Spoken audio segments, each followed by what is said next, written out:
समारंभां श्रीशङ्कराचार्यमध्यमाम् अस्मदाचार्यपर्यन्तां वन्दे गुरुपरम्पराम्।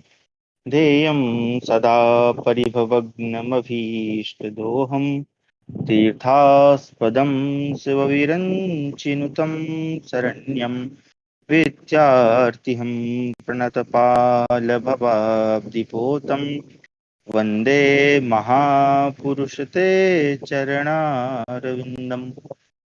सच्चिदानन्दरूपाय विश्वोत्पत्त्यादिहेतवे तापत्रय विनाशाय श्रीकृष्णाय वयं नुमः। आप सभी का स्वागत है आज की हमारी शास्त्र अध्ययन की कक्षा में, जहां हम अध्ययन कर रहे हैं महाभारत का। इसके पूर्व की जो कक्षा थी उसमें हमने अध्ययन किया देवयानी, शर्मिष्ठा और ययाति का प्रसंग। देवयानी जो है वो अपने पिता शुक्राचार्य से कहकर राजा ययाति से विवाह करती हैं, और साथ में जो शर्मिष्ठा है जो उनकी दासी बन गई है, और उसके साथ 1000 कन्या है। कहीं कहीं हमने देखा कि 2000 कन्याओं का भी वर्णन है, तो वो भी राजा ययाति के पास आती हैं। और राजा ययाति जो है शर्मिष्ठा, चूंकि वो शुक्राचार्य उनको कह देते हैं कि भाई आपको जो है इनके समीप नहीं जाना है और इनको अपनी सैया पर भी नहीं लाना है, उसके बाद जो है वो राजा ययाति उसका जो रहने का स्थान है, निवास स्थान, वो अलग बना देते हैं और शर्मिष्ठा देवयानी के साथ वो प्रेम पूर्वक रहते हैं। समय के साथ जो है कुछ वर्षों के बाद देवयानी को एक सुंदर पुत्र उत्पन्न होता है, और उसी समय जो शर्मिष्ठा है वो भी अपनी बातों से अपने तरह तरह के तर्क देकर राजा ययाति को जो है प्रसन्न कर लेती है, और उनके साथ समागम करके वो भी एक पुत्र को उत्पन्न करती है। तो यह कहानी हमने पढ़ी थी, और इसके मध्य में बहुत सारी धर्म की बातें, ज्ञान की बातें हमने जानी या सीखी। अब इसके आगे हम आज पढ़ेंगे। चलिए मैं स्क्रीन शेयर करता हूँ।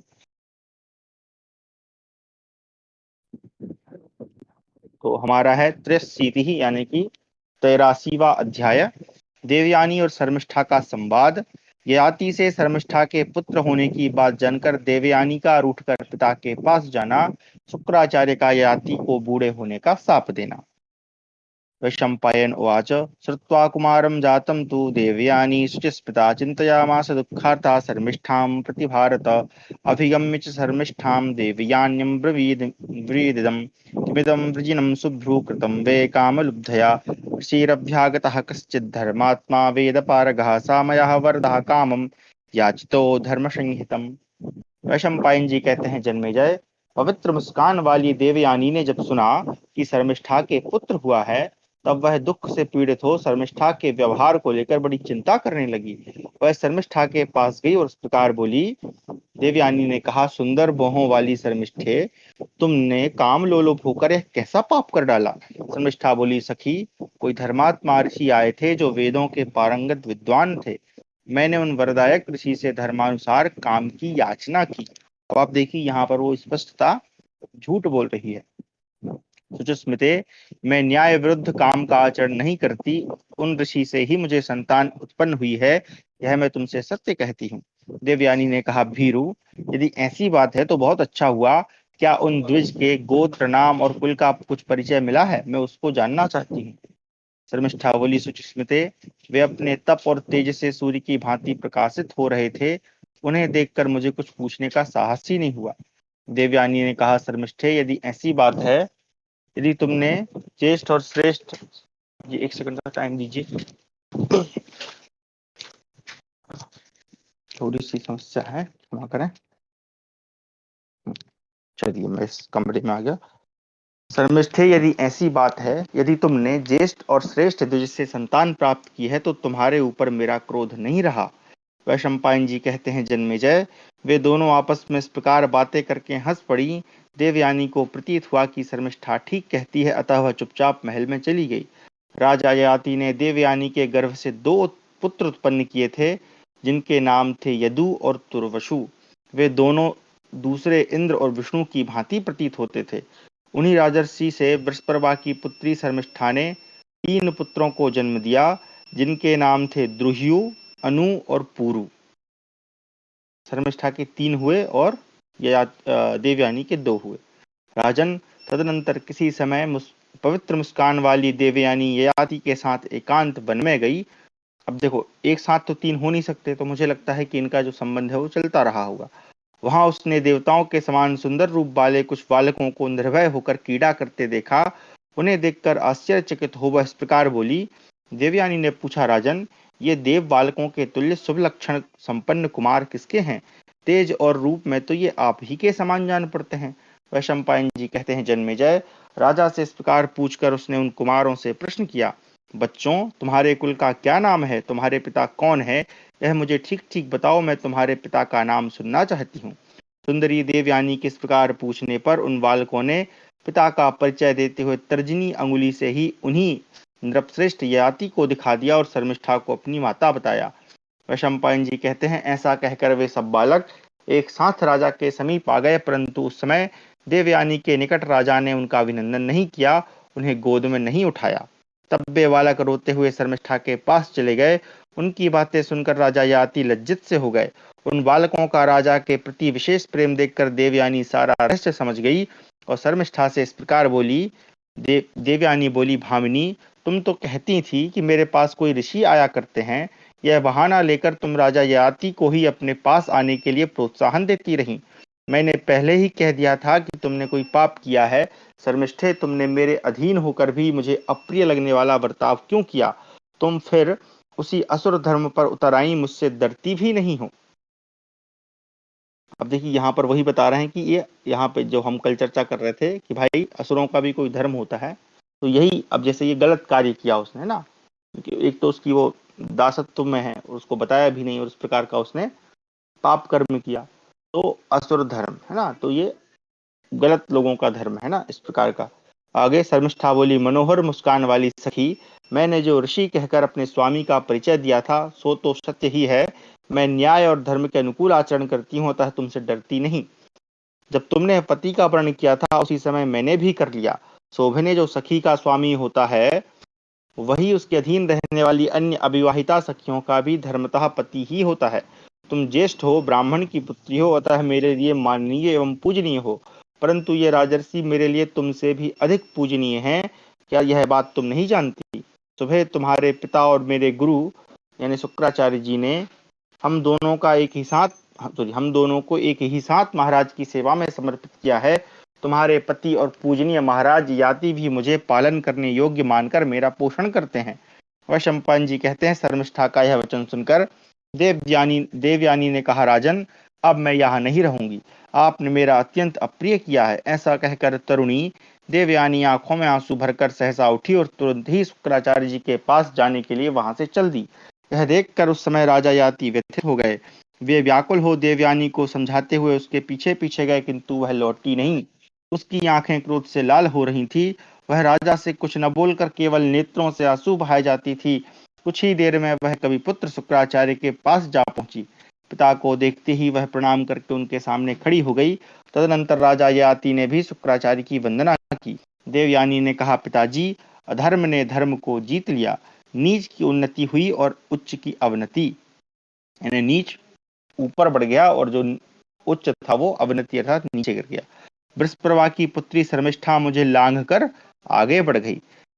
इन महाराज जाति से ही उसके 3 पुत्र हुए हैं, किंतु तात मुझ भाग्यहीना के 2 ही पुत्र हुए हैं। यह मैं आपसे ठीक बता रही हूँ। भृगुश्रेष्ठ, ये महाराज धर्मज्ञ के रूप में प्रसिद्ध हैं, किंतु इन्होंने ही मर्यादा का उल्लंघन किया है। कविनंदन, यह आपसे यथार्थ कह रही हूँ। शुक्राचार्य ने कहा, महाराज, तुमने धर्मज्ञ होकर भी अधर्म को प्रिय मानकर उसका आचरण किया। अब देखिए, यहाँ पर वो बता रहे हैं कि उसने जो आचरण किया वो कोई धर्म नहीं था। इसलिए जिसको जीतना कठिन है वह वृद्धावस्था तुम्हें शीघ्र ही धर दबाएगी। याति बोले, भगवान, दानवराज की पुत्री मुझसे ऋतुदान मांग रही थी, अतः मैंने धर्म सम्मत मानकर यह कार्य किया, किसी दूसरे विचार से नहीं। ब्राह्मण, जो पुरुष न्यायुक्त ऋतु की याचना करने वाली स्त्री को ऋतुदान नहीं देता, वह ब्रह्मवादी विद्वानों द्वारा भ्रूण हत्या करने वाला कहा जाता है। जो न्याय सम्मत कामना से युक्त गम्या स्त्री के द्वारा एकांत में प्रार्थना करने पर भी उसके साथ समागम नहीं करता, वह धर्मशास्त्र में विद्वानों द्वारा गर्भ की हत्या करने वाला बताया जाता है। ब्राह्मण, मेरा यह व्रत है कि मुझसे जो कोई भी जो वस्तु मांगे उसे मैं अवश्य दे दूंगा। आपके ही द्वारा मुझे सौंपी हुई शर्मिष्ठा इस जगत में दूसरे किसी पुरुष को अपना पति बनाना नहीं चाहती थी, अतः उसकी इच्छा पूर्ण करना धर्म समझकर मैंने वैसा किया है। आप इसके लिए मुझे क्षमा करें भृगुश्रेष्ठ। इन्हीं सब कारणों का विचार करके अधर्म के भय से उद्विग्न हो मैं शर्मिष्ठा के पास गया था। शुक्राचार्य ने कहा, राजन, तुम्हें इस विषय में मेरे आदेश की भी प्रतीक्षा करनी चाहिए थी, क्योंकि तुम मेरे अधीन हो। नहुष नंदन, धर्म में मिथ्या आचरण करने वाले पुरुष को चोरी का पाप लगता है। वैशंपायन जी कहते हैं, क्रोध में भरे हुए शुक्राचार्य के शाप देने पर नहुषपुत्र राजा ययाति भी उसी समय पूर्वावस्था यानी यौवन का परित्याग करके तत्काल बूढ़े हो गए। ययाति बोले, भृगुश्रेष्ठ, मैं देवयानी के साथ युवावस्था में रहकर तृप्त नहीं हो सका हूँ, अतः ब्रह्मन मुझ पर ऐसी कृपा कीजिए जिससे यह बुढ़ापा मेरे शरीर में प्रवेश न करे। शुक्राचार्य जी ने कहा, भूमिपाल, मैं झूठ नहीं बोलता। बूढ़े तो तुम हो ही गए, किंतु तुम्हें इतनी सुविधा देता हूँ कि यदि चाहो तो किसी दूसरे से जवानी लेकर इस बुढ़ापे को उसके शरीर में डाल सकते हो। याति बोले, ब्रह्मन, मेरा जो पुत्र मुझे अपनी युवावस्था सॉरी मेरा जो पुत्र मुझे अपनी युवावस्था मुझे मेरा जो पुत्र अपनी युवावस्था मुझे दे, वही पुण्य और कीर्ति का भागी होने के साथ ही मेरे राज्य का भी भागी हो। आप इसका अनुमोदन करें। शुक्राचार्य ने कहा, नहुष नंदन, तुम भक्ति भाव से मेरा चिंतन करके अपनी वृद्धावस्था का इच्छानुसार दूसरे के शरीर में संचार कर सकोगे। उस दशा में तुम्हें पाप भी नहीं लगेगा। जो पुत्र तुम्हें प्रसन्नता पूर्वक अपनी युवावस्था देगा, वही राजा होगा, साथ ही दीर्घायु, यशस्वी तथा अनेक संतानों से युक्त होगा। इस प्रकार से 83वां सर्ग समाप्त हुआ। 84वां सर्ग। याति का अपने पुत्र यदु, तुर्वसु, द्रुहियों और अनु से अपनी युवावस्था देकर वृद्धावस्था लेने के लिए आग्रह और उनके स्वीकार करने पर उन्हें शाप देना, फिर अपने पुत्र पूरु को जरावस्था देकर उनकी युवावस्था लेना तथा उन्हें वर प्रदान करना। वैशंपायन उवाच, जरां प्राप्य यातिस्तु स्वपुरं प्राप्य च विहि पुत्रं ज्येष्ठं वरिष्ठं च यदुमित्यं ब्रवीद्वचः। जरावाली च मां तात पलितानि च पर्यगुः काव्यस्य शोषणः शापान्न तृप्तोऽस्मि यौवने त्वं यदो प्रतिपद्यस्व पापमानं जरया सह यौवनेन त्वदीयेन चरेयं विषयानहम्। वैशंपायन जी कहते हैं, राजा याति बुढ़ापा लेकर वहां से अपने नगर में आए और अपने ज्येष्ठ एवं श्रेष्ठ पुत्र यदु से इस प्रकार बोले। याति ने कहा, तात, कभी पुत्र शुक्राचार्य के हिसाब से मुझे बुढ़ापे ने घेर लिया। मेरे शरीर में झुर्रियां पड़ गईं और बाल सफेद हो गए, किंतु मैं अभी जवानी के भोगों से तृप्त नहीं हुआ हूँ। यदो यानी यदु को बोल रहा है, तुम बुढ़ापे के साथ मेरे दोष ले लो और मैं तुम्हारी जवानी के द्वारा विषयों का उपभोग करूं। 1000 वर्ष पूरे होने पर मैं पुनः तुम्हें तुम्हारी जवानी देकर बुढ़ापे के साथ अपना दोष वापस ले लूंगा।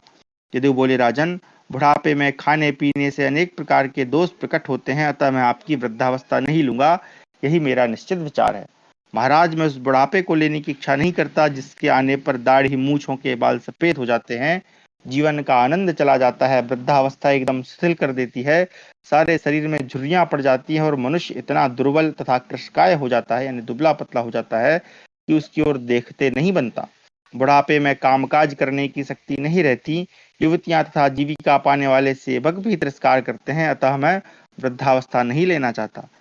नरेश्वर, आपके बहुत से पुत्र हैं जो आपको मुझसे भी अधिक प्रिय हैं, अतः बुढ़ापा लेने के लिए किसी दूसरे पुत्र को चुन लीजिए। याति ने कहा, तात, तुम मेरे हृदय से उत्पन्न अर्थात औरस पुत्र होकर भी मुझे अपनी युवावस्था नहीं देते, इसलिए तुम्हारी संतान राज्य की अधिकारिणी नहीं होगी। अब उन्होंने तुर्वसु को बुलाकर कहा, तुर्वसो, बुढ़ापे के साथ मेरा दोष ले लो। बेटा, मैं तुम्हारी जवानी से विषयों का उपभोग करूंगा। 1000 वर्ष पूर्ण होने पर मैं तुम्हें जवानी लौटा दूंगा और बुढ़ापे सहित अपने दोष को वापस ले लूंगा। तुर्वसु बोले, तात, काम भोग का नाश करने वाली वृद्धावस्था मुझे नहीं चाहिए। वह बल तथा रूप का अंत कर देती है और बुद्धि एवं प्राण शक्ति का भी नाश करने वाली है। याति ने कहा, तुर्वसो, तुम मेरे हृदय से उत्पन्न होकर भी मुझे अपनी युवावस्था नहीं देता है, इसलिए तेरी संतति नष्ट हो जाएगी। मूढ़, जिनके आचार और धर्म वर्ण संकरों के समान हैं, जो प्रतिलोम संकर जातियों में गिने जाते हैं तथा जो कच्चा मांस खाने वाले एवं चांडाल आदि श्रेणी में हैं, ऐसे लोगों का तू राजा होगा। जो गुरु पत्नियों में आसक्त हैं, जो पशु पक्षी आदि का सा आचरण करने वाले हैं तथा जिनके सारे आचार विचार भी पशुओं के समान हैं, तो उन पापात्मा म्लेच्छों का होगा। तो यहाँ पर जो म्लेच्छ होते हैं उनकी बताई जा रही है। आगे वैशंपायन जी कहते हैं जन्मेजय, राजा ययाति ने इस प्रकार अपने पुत्र तुर्वसु को शाप देकर शर्मिष्ठा के पुत्र द्रुह्यो से बात। तो जो देवयानी के जो दोनों पुत्र थे यदु और तुर्वसु वो तो गए, अब यहाँ तीसरे की बारी आ गई। ययाति ने कहा, द्रुह्यो, कांति तथा रूप का नाश करने वाली यह वृद्धावस्था तुम ले लो और 1000 वर्षों के लिए मुझे अपनी जवानी दे दो। 1000 वर्ष पूर्ण हो जाने पर मैं पुनः तुम्हें जवानी दे दूंगा और बुढ़ापे के साथ अपना दोष फिर ले लूंगा। द्रुह्यो बोले, पिताजी, बूढ़ा मनुष्य हाथी घोड़े और रथ पर नहीं चढ़ सकता, स्त्री का भी उपभोग नहीं कर सकता, उसकी वाणी भी लड़खड़ाने लगती है, अतः मैं वृद्धावस्था नहीं लेना चाहता। याति बोले, द्रुह्यो, तू मेरे हृदय से उत्पन्न होकर भी अपनी जवानी मुझे नहीं दे रहा है, इसलिए तेरा प्रिय मनोरथ कभी सिद्ध नहीं होगा। जहाँ घोड़े जुते हुए उत्तम रथों, घोड़ों, हाथियों, पीठकों यानी पालकियों, गधों, बकरों और बैलों और शिविका आदि की भी गति नहीं है, जहाँ प्रतिदिन नाव पर बैठकर ही घूमना फिरना होगा, ऐसे प्रदेश में तू अपनी संतानों के साथ चला जाएगा और वहां तेरे वंश के लोग राजा नहीं भोज कहलाएंगे। अच्छा, ये इसको श्राप दे दिया भाई, तो मतलब तू जल में ही रहेगा। तदनंतर याति ने अनु से कहा, अनु, तुम बुढ़ापे के साथ मेरा दोष ले लो और मैं तुम्हारी जवानी के द्वारा 1000 वर्ष तक सुख भोगूंगा।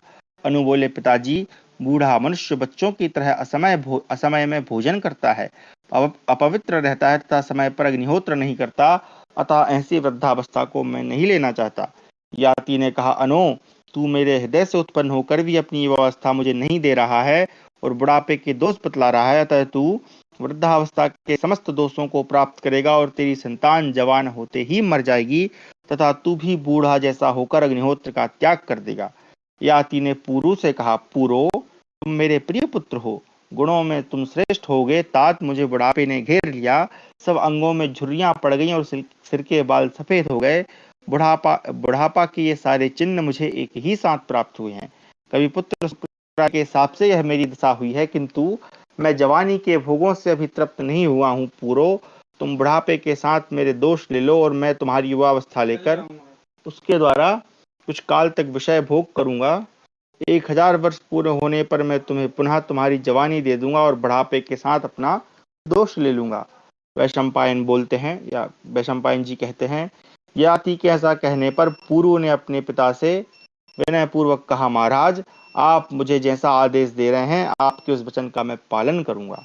अब यहाँ पर उसने पालन करना, लास्ट वाला बच्चा मान गया बेचारा। गुरुजनों की आज्ञा का पालन मनुष्यों के लिए पुण्य, स्वर्ग तथा आयु प्रदान करने वाला है। गुरु के ही प्रसाद से इंद्र ने तीनों लोकों का शासन किया है। गुरु स्वरूप पिता की अनुमति प्राप्त करके मनुष्य संपूर्ण कामनाओं को पा लेता है। राजन, मैं बुढ़ापे के साथ आपका दोष ग्रहण कर लूंगा, आप मुझसे जवानी ले लें और इच्छानुसार विषयों का उपभोग करें। मैं वृद्धावस्था से आच्छादित हो आपकी आयु एवं रूप धारण करके रहूंगा और आपको जवानी देकर आप मेरे लिए जो आज्ञा देंगे उसका पालन करूंगा। याति बोले, वत्स पूरो, मैं तुम पर प्रसन्न हूँ और प्रसन्न होकर तुम्हें यह वर देता हूँ कि तुम्हारे सारी प्रजा समस्त कामनाओं से संपन्न होगी। ऐसा कहकर महातपस्वी याति ने शुक्राचार्य का स्मरण किया और अपनी वृद्धावस्था महात्मा पुरु को देकर उनकी युवावस्था ले ली। इस प्रकार से 84वां सर्ग समाप्त हुआ, अध्याय समाप्त हुआ। 85वां सर्ग, राजा ययाति का विषय सेवन और वैराग्य तथा पुरु का राज्याभिषेक करके वन में जाना। वैशंपायन उवाच, पौरवेणाथ वयसा ययाति नहुषात्मजा प्रीतियुक्तो नृपश्रेष्ठो प्रीतियुक्तो क्षमा करें, प्रीतियुक्तो नृपश्रेष्ठा चचार विषयान् प्रियान् यथा कामं यथोत्साहं यथा कालं यथा शुभं धर्माविरुद्धं राजेन्द्रो यथार्हति स एव हि देवान्तरपयदः यज्ञैः श्राद्धस्तद्वत्पितॄनपि दीनानुग्रहैरिष्टैः कामश्चैदुषसत्तमान्। वैशंपायन जी कहते हैं, जन्मेजय, नहुष के पुत्र नृपश्रेष्ठ याति ने पुरु की युवावस्था से अत्यंत प्रसन्न होकर अभीष्ट विषय भोगों का सेवन आरंभ किया। राजेंद्र, उनकी जैसी कामना होती, जैसा उत्साह होता और जैसा समय होता, उसके अनुसार वे सुखपूर्वक धर्मानुकूल भोगों का उपभोग करते थे। वास्तव में उसके योग्य वे ही थे। उन्होंने यज्ञों द्वारा देवताओं को श्राद्धों से पितरों को इच्छा के अनुसार अनुग्रह करके दीन दुखियों को और मुहमांगी भोग्य वस्तुएं देकर श्रेष्ठ ब्राह्मणों को तृप्त किया। वैश्यों को अन्न और जल देकर, वैश्यों को उनके धन वैभव की रक्षा करके, शूद्रों को दया भाव से, लुटेरों को कैद करके तथा संपूर्ण प्रजा को धर्म पूर्वक संरक्षण द्वारा प्रसन्न करके रखते थे। इस प्रकार साक्षात दूसरे इंद्र के समान राजा ययाति ने समस्त प्रजा का पालन किया। वे राजा सिंह के समान पराक्रमी और नवयुवक थे। संपूर्ण विषय उनके अधीन थे और वे धर्म का विरोध न करते हुए उत्तम सुख का उपभोग करते थे। वे नरेश शुभ भोगों को प्राप्त करके पहले तो तृप्त एवं आनंदित होते थे, परंतु जब यह बात ध्यान में आती कि ये 1000 वर्ष भी पूरे हो जाएंगे, तब उन्हें बड़ा खेद होता था। काल तत्व को जानने वाले महापराक्रमी राजा ययाति एक एक कला और काष्ठा की गिनती करके 1000 वर्ष के समय की अवधि का स्मरण रखते थे। राजर्षि ययाति 1000 वर्षों की जवानी पाकर नंदन वन में विश्वासी अप्सरा के साथ रमण करते थे और प्रकाशित होते थे। वे अलकापुरी में तथा उत्तर दशावर्ती मेरु शिखर पर भी इच्छानुसार विहार करते थे। धर्मात्मा नरेश ने जब देखा कि अब समय पूरा हो गया, तब वे अपने पुत्र पुरु के पास आकर बोले, शत्रुदमन पुत्र, मैंने तुम्हारी जवानी के द्वारा अपनी रुचि, उत्साह और समय के अनुसार विषयों का सेवन किया है, परंतु विषयों की कामना उन विषयों के उपभोग से कभी शांत नहीं होती, अपितु घी की आहुति पड़ने से अग्नि की भांति वह अधिकाधिक बढ़ती ही जाती है। ये हमको भी ये मुझे लगता है ये कथा का जो सार है वो यही है। वो यही सिद्ध करना चाहते हैं कि भाई देखो, तुम्हारी जितनी भी कामना है, तुम उसको जितना भी पूरा करना चाहो, वो कभी शांत नहीं होती है, अपितु वो तृष्णा जो है अधिक अधिक बढ़ती जाती है। इस पृथ्वी पर जितने भी धान, जौ, स्वर्ण, पशु और स्त्रियां हैं, वे सब एक मनुष्य के लिए भी पर्याप्त नहीं है। अतः तृष्णा का त्याग कर देना चाहिए।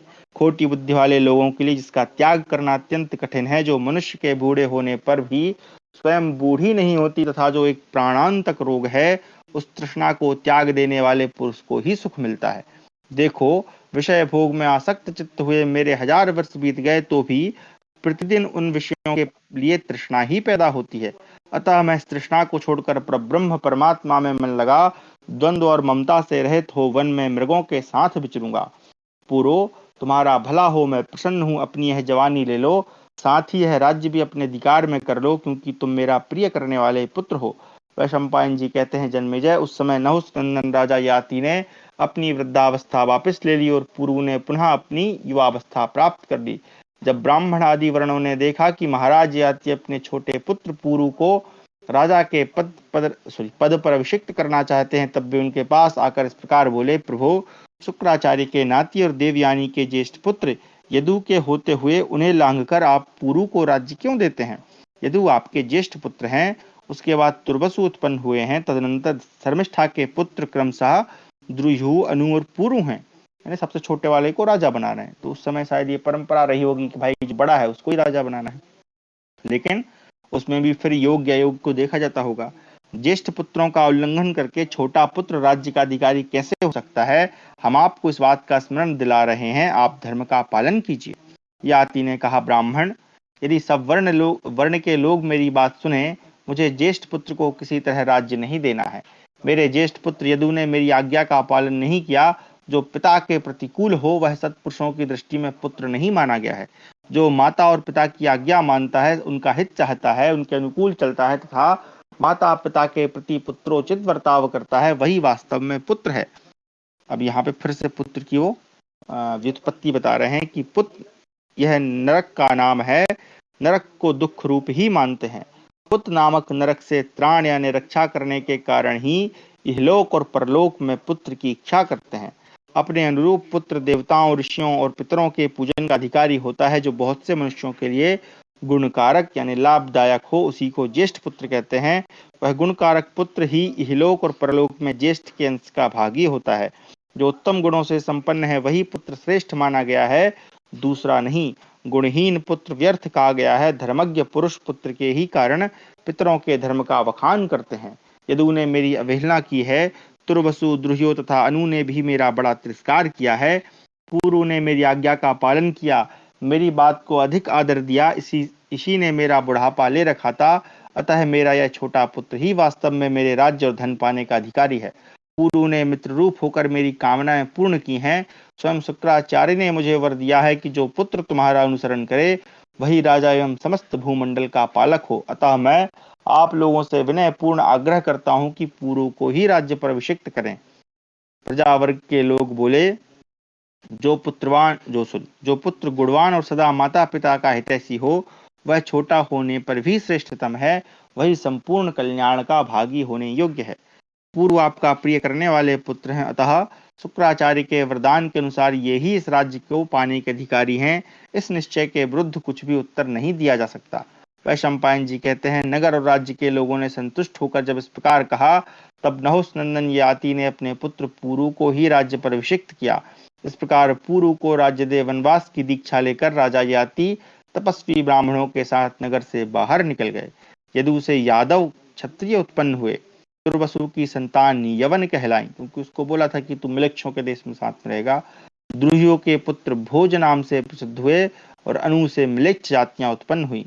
राजा जन्मेजय पुरु से पौरव वंश चला, जिसमें तुम उत्पन्न हुए हो, है ना। पुरु से पौरव उत्पन्न हुआ, जिसमें ये जन्मेजय भी उत्पन्न हुआ है। तुम्हें इंद्रिय संयम पूर्वक 1000 वर्षों तक यह राज्य करना है। इस प्रकार से हमारा 85वां सर्ग समाप्त हुआ। ये आदि पर्व के अंतर्गत संभव पर्व इस समय चल रहा है हमारा। आगे षडशीतितमः यानी कि हमारा 86वां अध्याय है। वन में राजा याति की तपस्या और उन्हें स्वर्गलोक की प्राप्ति। वैशंपायन उवाच, एवं सा नाहुषो राजा याति पुत्रमीप्सितं राज्ये विसिच्य मुदितो वानप्रस्थो भवन् मुनिः उषित्वा चावनेवाशं ब्राह्मणैः संस्तभृतः फलमूलाशनोदान्तस्ततः स्वर्गमि क्षमा करें फलमूलाशनोदान्तस्ततः स्वर्गम इतो गतः सगतः स्वर्गनिर्वासं तं निविशन् मुदितः सुखी कालेन चाति महता पुनः शक्रेण पातितः। वैशंपायन जी कहते हैं, जन्मेजय, इस प्रकार नहुस नंदन राजा याति अपने प्रिय पुत्र पुरु का राज्याभिषेक करके प्रसन्नता पूर्वक वानप्रस्थ हो गए। अच्छा, ये जो वानप्रस्थ हो गए, इसके बारे में छोटा सा एक वर्णन बता देता हूँ। हमारा जो धर्म है, हिंदू सनातन धर्म, इसमें 4 प्रकार के आश्रम हैं। आप सबको ज्ञात होगा। मैं एक छोटा सा परिचय दे देता हूँ, ताकि आगे जब इसकी बात हो तो हम लोग कंफ्यूज ना हो। तो सबसे पहला जो होता है ब्रह्मचर्य आश्रम, जिसको हम कहते हैं, उसमें जो बालक होता है वो अपनी निर्धारित आयु पूर्ण करने के बाद गुरुकुल जाता है, वहां गुरु से शिक्षा ग्रहण करता है। अगर हम आयु को, मतलब मान लें कि किसी व्यक्ति की आयु 100 वर्ष है, ठीक है।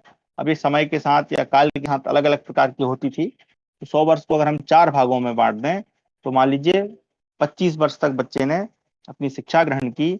25 वर्ष के बाद 25 से 50 तक वो जो है गृहस्थ आश्रम में रहेगा। तो दूसरा आश्रम गृहस्थ आश्रम है। गृहस्थ आश्रम में रहेगा, सारे अपने जो कार्य वो करेगा, संतान उत्पन्न करेगा, संतान को बड़ा करेगा, पढ़ाएगा, लिखाएगा, सब करेगा। उसके बाद 50 से 75 वर्ष तक वो वानप्रस्थ हो जाता है, यानी वन में रहता है। वहीं पर अपना जो भी तप तपस्या है, जो भी उसने सीखा पढ़ा है, वहां के जो लोग हैं उनको सिखाता है ना। जो ग्रंथ है, ये यदि लिखना हो तो उसको लिखता है। उसके बाद जब शरीर जर्जर हो जाता है, कुछ भी करने योग्य नहीं रहता, तो वो अंत में फिर 75 से 100 वर्ष तक मोक्ष प्राप्ति के लिए वो संन्यास आश्रम धारण कर लेता है। तो इस प्रकार का हमारे यहाँ 4 आश्रमों का वर्णन है। तो ये राजा जो है अभी वानप्रस्थ हो गए। आगे, वे वन में ब्राह्मणों के साथ रहकर कठोर व्रत का पालन करते हुए फल मूल का आहार तथा मन और इंद्रियों का संयम करते थे। इससे वे स्वर्गलोक में गए। स्वर्गलोक में जाकर वे बड़ी प्रसन्नता एवं सुखपूर्वक रहने लगे और बहुत काल के बाद इंद्र द्वारा पुनः स्वर्ग से नीचे गिरा दिए गए। स्वर्ग से भ्रष्ट हो पृथ्वी पर गिरते समय वे भूतल तक नहीं पहुंचे, आकाश में ही स्थिर हो गए, ऐसा मैंने सुना है। फिर यह भी सुनने में आया है कि वे पराक्रमी राजा याति मुनि समाज में राजा वशुमान, अष्टक, प्रतर्दन और शिवी से मिलकर पुनः वहीं से साधु पुरुषों के संग के प्रभाव से स्वर्गलोक में चले गए। तो 2 तरह की बातें उन्होंने बता दी कि भाई दोनों तरह की बातें सुनने को मिलती हैं। एक तो उनको गिराया तो बीच में अटक गए, नहीं तो दूसरा ऐसा भी आया है कि वो जो बड़े बड़े ऋषि महर्षि हैं उनके साथ मिलकर वो पुनः स्वर्ग में चले गए। आगे जन्मेजय ने पूछा, मुने, किस कर्म से वे भूपाल पुनः स्वर्ग में पहुंचे थे? विप्रवरी में सारी बातें पूर्ण रूप से यथावत सुनना चाहता हूँ। इन ब्रह्मर्षियों के समीप आप इस प्रसंग का वर्णन करें। कुरुवंश की वृद्धि करने वाले अग्नि के समान तेजस्वी राजा याति देवराज इंद्र के समान थे। उनका यश चारों ओर फैला था। मैं उन सत्य कीर्ति महात्मा याति का चरित्र, जो इहलोक और स्वर्गलोक में सर्वत्र प्रसिद्ध है, सुनना चाहता हूँ। वैशंपायन जी बोले, जन्मेजय, याति की उत्तम कथा इहलोक और स्वर्गलोक में भी पुण्यदायक है। वह सब पापों का नाश करने वाली है। मैं तुमसे उसका वर्णन करता हूँ। नहुस पुत्र महाराज याति ने अपने छोटे पुत्र पुरु को राज्य पर अभिषिक्त करके यदु आदि अन्य पुत्रों को सीमांत यानी किनारे के देशों में, जो उसके राज्य के किनारों पर होंगे, उन देशों में रख दिया, फिर बड़ी प्रसन्नता के साथ वे वन में गए।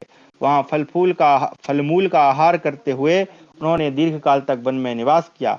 उन्होंने अपने मन को शुद्ध करके क्रोध पर विजय पाई और प्रतिदिन देवताओं तथा पितरों का तर्पण करते हुए वानप्रस्थाश्रम की विधि से शास्त्रीय विधान के अनुसार अग्निहोत्र प्रारंभ किया। वे राजा शिलोंछ वृत्ति का आश्रय ले यज्ञ शेष अन्न का भोजन करते थे। अब शिलोंछ वृत्ति क्या होती है? जो बच गया वही खा लिया। और अब ये कहाँ कहाँ से बचता था? तो कोई जो है खेत में गिरे हुए भोजन को करता था, या यज्ञ में जो बच गया उस अन्न को खाते थे। तो ये शिलोंछ वृत्ति का वो कर रहे थे। ठीक है। भोजन से पूर्व वन में उपलब्ध होने वाले फल मूल आदि हविष्य के द्वारा अतिथियों का आदर सत्कार करते थे। राजा को इसी वृत्ति से रहते हुए पूरे 1000 वर्ष बीत गए। उन्होंने मन और वाणी पर संयम करके 30 वर्षों तक केवल जल का आहार किया। तत्पश्चात वे आलस्य रहित हो 1 वर्ष तक केवल वायु पीकर रहे। फिर 1 वर्ष तक 5 अग्नियों के बीच में बैठकर तपस्या की। अब ये 5 अग्नियां क्या है कि गर्मी जब ग्रीष्म काल होता है तो जो साधु महात्मा पुरुष होते हैं वो अपने चारों तरफ ऐसे अग्नि जला लेते हैं ना, चारों तरफ मतलब 5 तरह से अग्नि ऐसे जला लेते हैं और उसके बीच में धूप में बैठकर वो तपस्या करते हैं। इसके बाद 6 महीनों तक हवा पीकर वे एक पैर से खड़े रहे। तदनंतर पुण्य कीर्ति महाराज याति पृथ्वी और आकाश में अपना यश फैलाकर स्वर्गलोक में चले गए। अब आप देखिए, ये एक व्यक्ति का जो है ट्रांसफॉर्मेशन टाइप का दिख रहा है यहाँ पे, कि पहले वो व्यक्ति थोड़ा बहुत गलत था। ठीक है, हमने उसका आचरण पूर्व में देखा, और उसके बाद जब उसने तपस्या की, ब्रह्मचर्य धारण किया और सब किया, तो बाद में वो धर्मात्मा भी बन गया। तो ऐसे ही हम लोगों के साथ होता है कि पहले हम कुछ और होते हैं, जब धीरे धीरे विवेकवान होते हैं, समझदार होते हैं, तो हमारे जीवन में भी परिवर्तन आता है। तो मुझे ऐसा ही इसका प्रतीत हो रहा है। आगे इंद्र के पूछने पर याति का अपने पुत्र पुरु को दिए हुए उपदेश की चर्चा करना। वैशंपायन उवाच स्वर्गतः तु राजेन्द्रो निवसन् देववेश्मनि पूजितः स्थितसहि साध्ये मरुद्भिः वसुभिस्तथा देवलोकं ब्रह्मलोकं संचरन् पुण्यकृद्वशी अवशत् पृथिवीपालो दीर्घकालमिति श्रुतिः। सा कदाचिन्नृपो श्रेष्ठो यातिः सक्रमागमत् तथान्ते तत्र सक्रेण स पृष्ठः पृथ्वीपते। वैशंपायन जी कहते हैं, जन्मेजय स्वर्गलोक में जाकर महाराज याति देव भवन में निवास करने लगे। वहां देवताओं, साध्य गणों, मरुद गणों तथा वसुओं ने उनका बड़ा स्वागत सत्कार किया। सुना जाता है कि पुण्यात्मा तथा जितेंद्रीय राजा याति देवलोक और ब्रह्मलोक में भ्रमण करते हुए वहां दीर्घ काल तक रहे।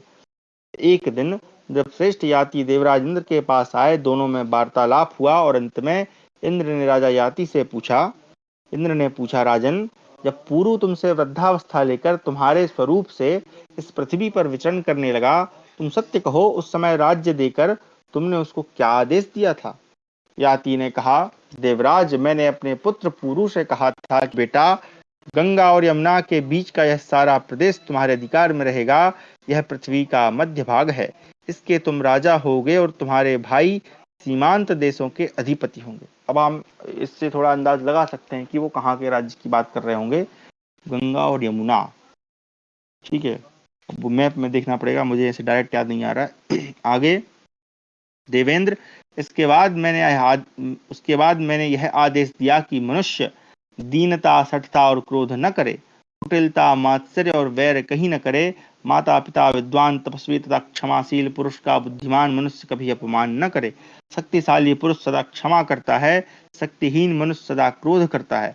दुष्ट मानव साधु पुरुष से और दुर्बल अधिक बलवान से द्वेष करता है।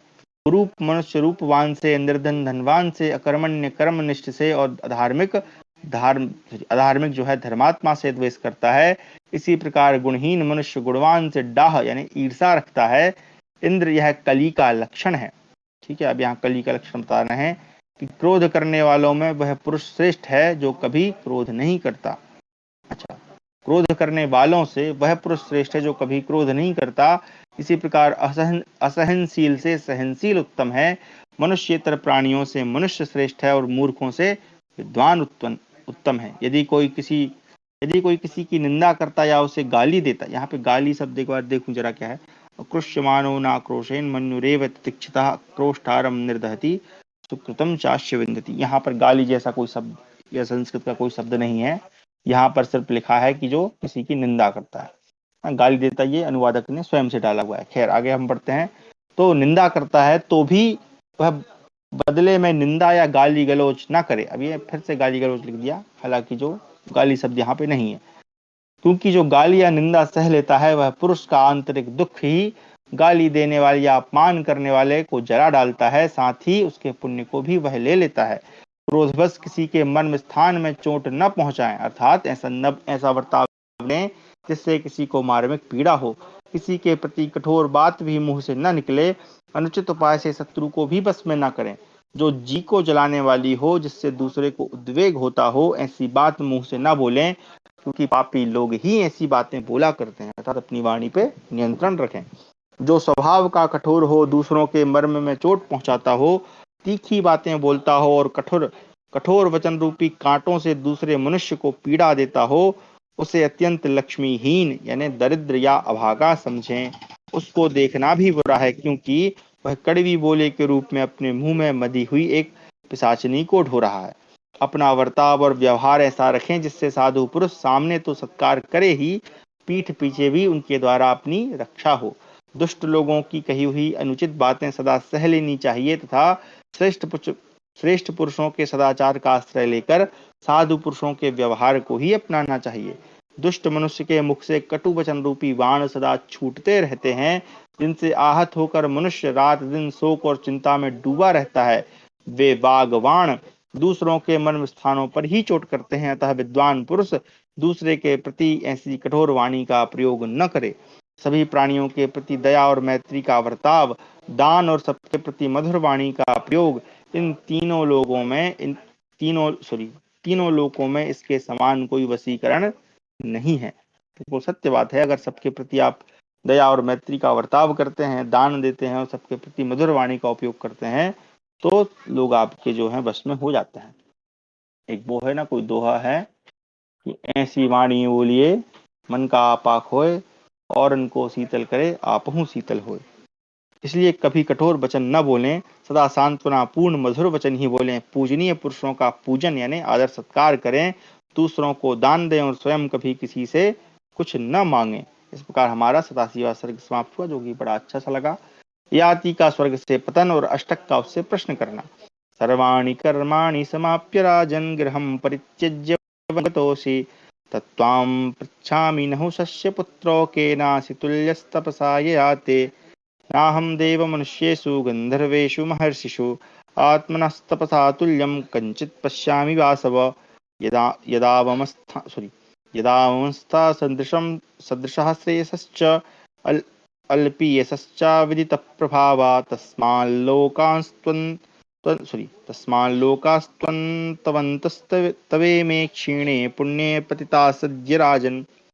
इंद्र ने कहा, राजन, तुम संपूर्ण कर्मों को समाप्त करके घर छोड़कर वन में चले गए थे, अतः नहुष पुत्र याते मैं तुमसे पूछता हूँ कि तुम तपस्या में किसके समान हो। याति ने कहा, इंद्र, मैं देवताओं, मनुष्यों, गंधर्वों और महर्षियों में से किसी को भी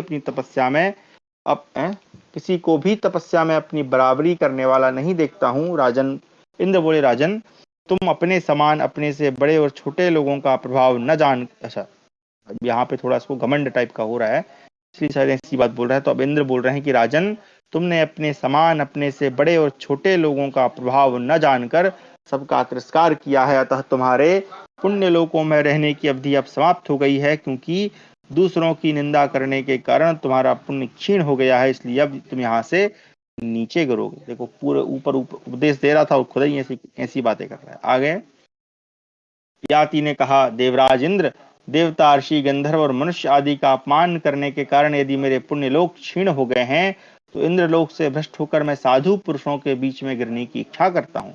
इंद्र बोले, राजा याति, तुम यहाँ से च्युत होकर यानी हटकर दूर जाकर साधु पुरुषों के समीप गिरोगे और वहां अपनी खोई हुई प्रतिष्ठा पुनः प्राप्त कर लोगे। यह सब जानकर तुम फिर कभी अपने बराबर तथा अपने से बड़े लोगों का अपमान न करना। तो एक प्रकार से शिक्षा देने के लिए उसको दोबारा से वहां भेजा जा रहा है। वैशंपायन जी कहते हैं, जन्मेजय, तदनंतर देवराज इंद्र के सेवन करने योग्य पुण्य लोकों का परित्याग करके राजा याति नीचे गिरने लगे। उस समय राजर्षियों में श्रेष्ठ अष्टक ने उन्हें गिरते देखा। वे उत्तम धर्म विधि के पालक थे। उन्होंने याति से कहा, अब ये बेचारा बीच में गिर रहा है, देखिए, अब ये अष्टक ने उसको बीच में रोक लिया। आगे अष्टक ने पूछा, इंद्र के समान सुंदर रूप वाले तरुण पुरुष तुम कौन हो? तुम अपने तेज से अग्नि की भांति दैदीप्यमान हो रहे हो। मेघ रूपी घने काले अंधकार वाले आकाश से आकाशचारी ग्रहों में श्रेष्ठ सूर्य के समान तुम कैसे गिर रहे हो? तुम्हारा तेज सूर्य और अग्नि के सदृश है। तुम अप्रमेय शक्तिशाली जान पड़ते हो। तुम्हें सूर्य के मार्ग से गिरते देख हम लोग मोहित होकर इस तर्क वितर्क में पड़े हैं कि यह क्या गिर रहा है। तुम इंद्र, सूर्य और विष्णु के समान प्रभावशाली हो। तुम्हें आकाश में स्थित देखकर हम सब लोग यह जानने के लिए तुम्हारे निकट आए हैं कि तुम्हारे पतन का यथार्थ कारण क्या है। हम पहले तुमसे कुछ पूछने का साहस नहीं कर सकते और तुम भी हमसे हमारा परिचय नहीं पूछते हो कि हम कौन हैं। इसलिए मैं ही तुमसे पूछता हूँ, मनोरम रूप वाले महापुरुष, तुम किसके पुत्र हो और किस लिए यहाँ आए हो? इंद्र के तुल्य शक्तिशाली पुरुष, तुम्हारा भय दूर हो जाना चाहिए। अब तुम्हें विषाद और मोह को भी तुरंत त्याग देना चाहिए। इस समय तुम संतों के समीप विद्यमान हो। बल दानव का नाश करने वाले इंद्र भी अब तुम्हारा तेज सहन करने में असमर्थ हैं। देवेश्वर इंद्र के समान तेजस्वी महानुभाव, सुख से वंचित होने वाले साधु पुरुषों के लिए सदा ही परम आश्रय हैं। वे स्थावर और जंगम सब प्राणियों पर शासन करने वाले सत्पुरुष यहाँ एकत्र हुए हैं। तुम अपने समान पुण्यात्मा संतों के बीच में स्थित हो। जैसे तपने की शक्ति अग्नि में है, बोए हुए बीज को धारण करने की शक्ति पृथ्वी में है, प्रकाशित होने की शक्ति सूर्य में है, उसी प्रकार संतों पर शासन करने की शक्ति केवल अतिथि में है। इस प्रकार से 88वां सर्ग समाप्त हुआ। 89वां सर्ग याति और अष्टक का संवाद। अहम याति नहुषश पुत्रः पूरो पिता सर्वभूतावमानात् प्रभ्रंशितः सुरसिद्धर्षि लोकात् परिच्युतः प्रपताल्प्यपुण्यः। अहम हि पूर्वो वयसा भवद्यास्तेनाभिवादं भवतां न प्रयुञ्जे। यो विद्या तपसा जन्मना वा वृद्धा स पूज्यो भवति द्विजानाम्। याति ने कहा, महात्मन, मैं नहुष का पुत्र और पुरु का पिता याति हूँ। समस्त प्राणियों का अपमान करने से मेरा पुण्य क्षीण हो जाने के कारण मैं देवताओं, सिद्धों तथा महर्षियों के लोक से च्युत होकर नीचे गिर रहा हूँ। मैं आप लोगों से अवस्था में बड़ा हूँ, अतः आप लोगों को प्रणाम नहीं कर रहा हूँ। द्विजाति में जो विद्या, तप और अवस्था में बड़ा होता है वह पूजनीय माना जाता है। अष्टक बोले, राजन, आपने कहा है कि जो अवस्था में बड़ा हो वही अधिक सम्मानीय कहा जाता है, परंतु द्विजों में तो जो विद्या और तपस्या में बढ़ा चढ़ा हो वही पूज्य होता है। याति ने कहा, पाप को पुण्य कर्मों का नाशक बताया जाता है, वह नरक की प्राप्ति कराने वाला है। वह उद्दंड पुरुषों में ही देखा जाता है। दुराचारी पुरुषों के दुराचार का श्रेष्ठ पुरुष अनुसरण नहीं करते। पहले के साधु पुरुष भी उन श्रेष्ठ पुरुषों के ही अनुकूल आचरण पहले के साधु पुरुष भी उन श्रेष्ठ पुरुषों के ही अनुकूल आचरण करते थे। मेरे पास पुण्य रूपी बहुत धन था, किंतु दूसरों की निंदा करने के कारण वह सब कुछ नष्ट हो गया। अब मैं चेष्टा करके भी उसे नहीं पा सकता। मेरी दुरावस्था को समझ बूझकर जो आत्मकल्याण में संलग्न रहता है वही ज्ञानी है, वही धीर है। जो मनुष्य बहुत धनी होकर उत्तम यज्ञों द्वारा भगवान की आराधना करता है, संपूर्ण विद्याओं को पाकर जिसकी बुद्धि विनय युक्त है, तथा जो वेदों को पढ़कर अपने शरीर को तपस्या में लगा देता है, वह पुरुष मोह रहित होकर स्वर्ग में जाता है। महान धन पाकर कभी हर्ष से उल्लसित न होकर वेदों का अध्ययन करें, किंतु अहंकारी न बने। इस जीव जगत में भिन्न भिन्न स्वभाव वाले बहुत से प्राणी हैं, वे सभी प्रारब्ध के अधीन हैं, अतः उनके धनादि पदार्थों के लिए किए हुए उद्योग और अधिकार सभी व्यर्थ हो जाते हैं। ये धीर पुरुष को चाहिए कि वह अपनी बुद्धि से ही प्रारब्ध ही बलवान है, यानी जो लिखा हुआ है, यानी हमारा जो देव है वही बलवान है, यह जानकर सुख या दुख जो कुछ भी मिले उसमें विकार को प्राप्त न हो, यानी कि चाहे दुख हो चाहे सुख हो, सब में एक जैसा ही अपने को रखना है। आगे, जीव जो सुख अथवा दुख पाता है वह प्रारब्ध से ही प्राप्त होता है, अपनी शक्ति से नहीं। अतः प्रारब्ध को ही बलवान मानकर मनुष्य किसी प्रकार भी हर्ष या शोक न करे, दुखों से संतप्त ना हो और सुखों से हर्षित ना हो। धीर पुरुष सदा संभाव में ही रहे और भाग्य को ही प्रबल मानकर किसी प्रकार चिंता एवं हर्ष के वशीभूत न हो। अष्टक, मैं कभी भय में पड़कर मोहित नहीं होता, मुझे कोई मानसिक संताप भी नहीं होता, क्योंकि मैं समझता हूँ कि विधाता इस संसार में मुझे जैसा रखेगा वैसे ही रहूंगा। स्वेदज अंडज उद्भिज सरीसृप कृमि, जल में रहने वाले मत्स्य आदि जीव तथा पर्वत तृण काष्ठ, ये सभी प्रारब्ध भोग का सर्वथा क्षय हो जाने पर अपनी प्रकृति को प्राप्त हो जाते हैं। अष्टक, मैं सुख तथा दुख दोनों की अनित्यता को जानता हूँ, यानी चाहे सुख रहे चाहे दुख रहे वो दोनों अनित्य हैं। अगर सुख है तो वो हट जाएगा, चला जाएगा, अगर दुख है तो वो भी चला जाएगा।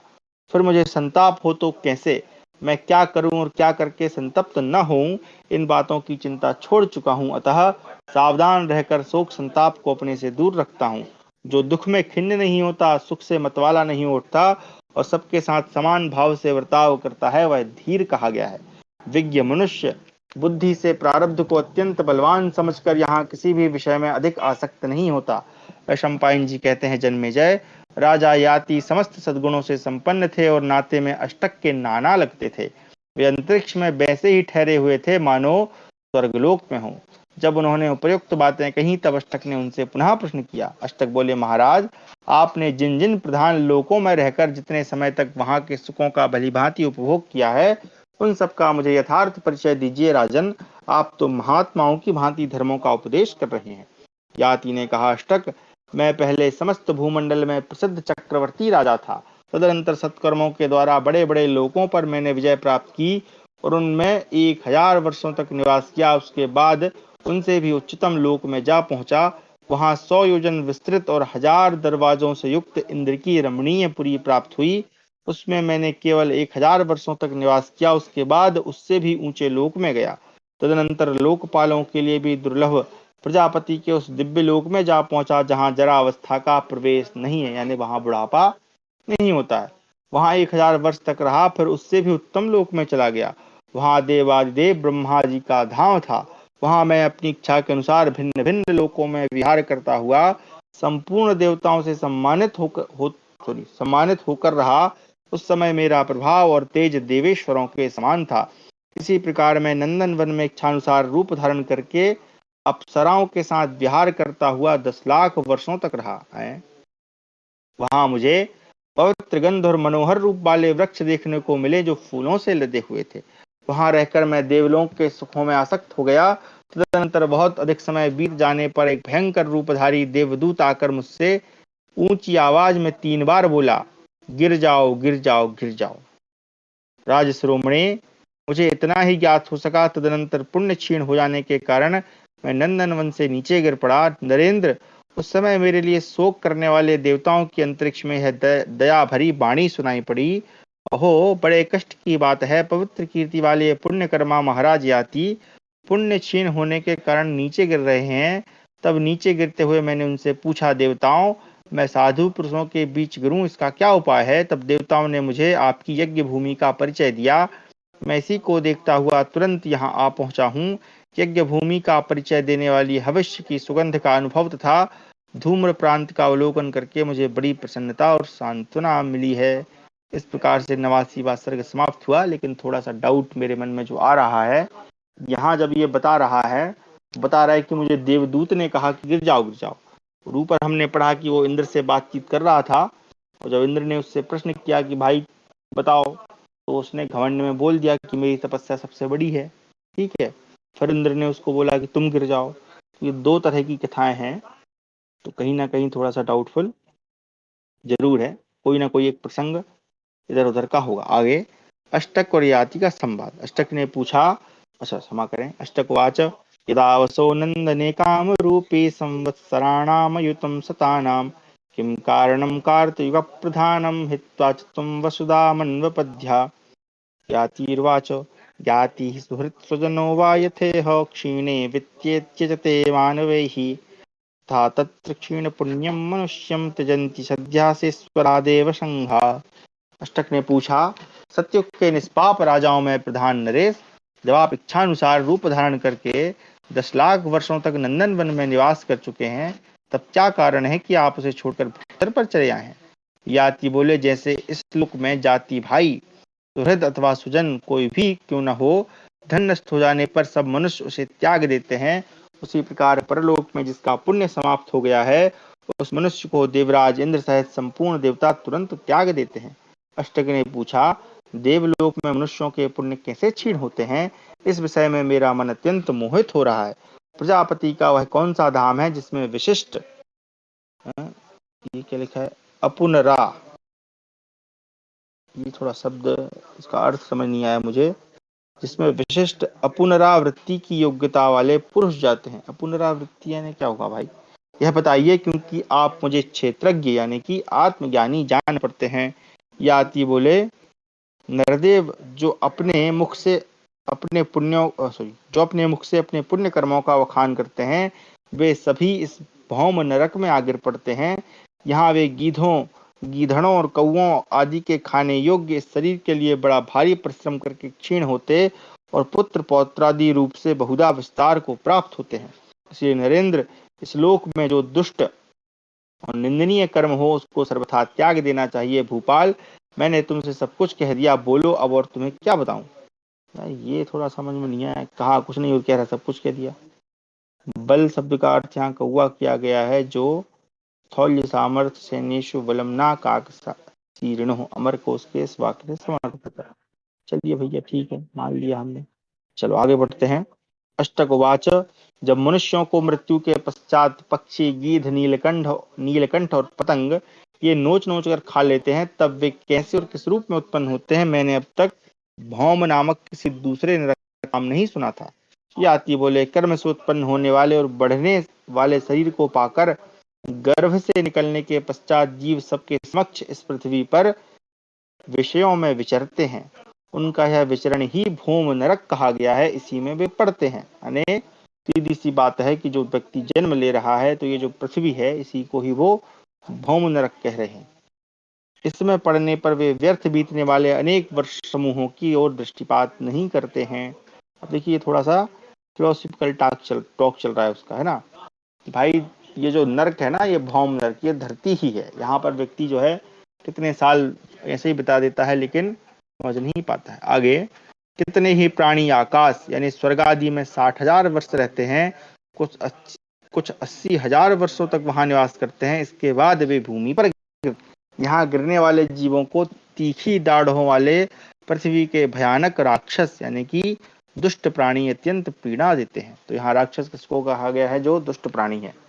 तो कहने का अर्थ ये है, यहाँ जो मैं समझ पा रहा हूँ, कि व्यक्ति जन्म लेता है, पुण्य अर्जित करता है, तो स्वर्ग में जाता है, वहां फिर जितना समय उसको भोगना होता है, भोग के वापस फिर वो यहीं पे आ जाता है।